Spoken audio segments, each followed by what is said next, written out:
All right, this video will go over the practice problems for both the chain rule and derivatives from a table. So I'm hoping that you go ahead and do these practice problems and then come back here to check your solution. That's definitely the best practice here. So I'm going to show these answers a couple at a time and go over them. Actually, the first three are right here. So the first one, the outside function is x to the 50th. So you're going to bring down the 50 in front and then drop a degree to the 49. Then the derivative of x plus 4 is just 1. And so if you multiply by 1, it doesn't change this expression. So it's just 50 times x plus 4 to the 49th. Here we also have a chain rule with a power rule on the outside. So it's x to the negative 3 is your outside function. So you're going to bring down the negative 3 here and drop a degree to negative 4, and then multiply by the derivative of the inside function, which by the power rule is negative 6x. We've gone ahead and multiplied the negative 3 and the negative 6x to clean it up. On a gateway or on free response, you would not have to clean it up. You could leave it with this row. However, we just wanted to show you how it's simplified. In the case of multiple choice, you would have to simplify it. So make sure you're adept at manipulating your algebra. This one, e to the 4x, the inside function is the 4x. So when you differentiate the e to the x outside function, remember to keep your inside function intact and then multiply by the derivative of the inside function. So that is going to give us that y prime equals 4e to the 4x. Notice, by the way, that we have y prime for all of these because the derivative is itself a function, so you need a y prime equals or an f prime of x equals. If you had just written 4e to the 4x, you would have lost a point because that is not an equation, that is an expression. Okay, next three. Similar to number 3, the first number 5, which should really be number 4, is a chain rule with e to the x as your outside function. So e to whatever goes to itself, leaving the inside function intact, then multiplying by the derivative of that inside function out here.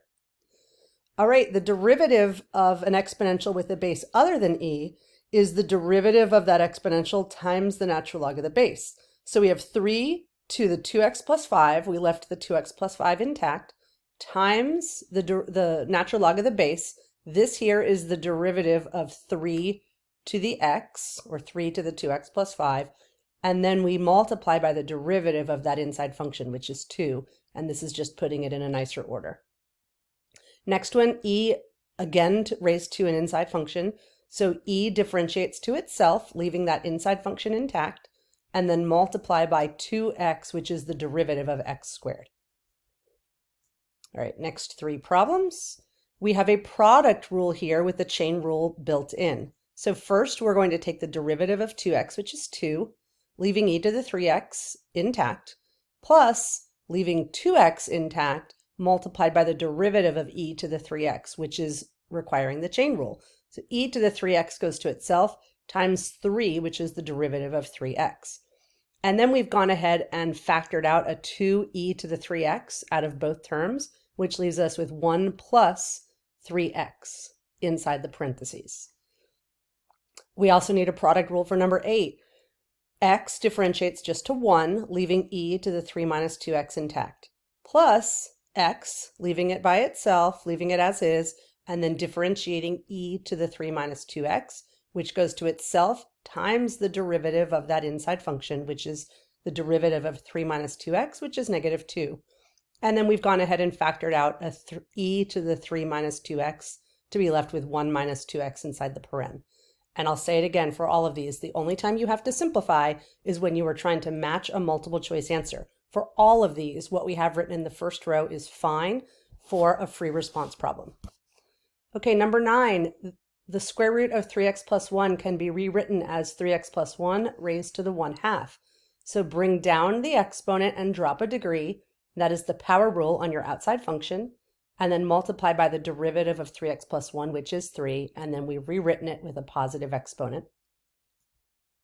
Last three problems on this page. This is the cube root of 3 to the x plus 1. So the outside function is the cube root function. We bring down the 1/3 and we drop a degree by subtracting 1 from 1/3. Then we're going to multiply by the derivative of 3 to the x plus 1, which gives us 3 to the x times the natural log of 3. And it looks like we cleaned this up a little bit. It looks like 3 to the x we did times 1/3, which is really 3 to the negative 1. So that's 3 to the x minus 1. ln of 3 comes here, and then 3 to the x plus 1 to the negative 2/3. We could have rewritten this again with a positive exponent, but we didn't. For number 11, you again need a chain rule situation. So you bring down the 4 and drop a degree, and then the derivative of this inside function is 1/2 x to the negative 1/2 by the power rule. And we've cleaned this up by multiplying 4 times 1/2 to get 2, and dropping this negative down to a positive exponent in the denominator. Looks like when we did this one, we decided to convert to a product rule. You could have done this with the quotient rule as well. You will get the same answer, although it will look different depending on which way you do it. It will be matchable to be the same answer. So here, if we take the derivative of 2 to the x, we get 2 to the x times the natural log of the base, times x to the negative 1/2, not differentiated.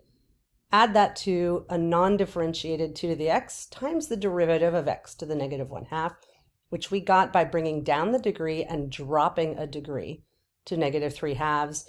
And we didn't do much to clean this up, just multiplied. I guess what we did was on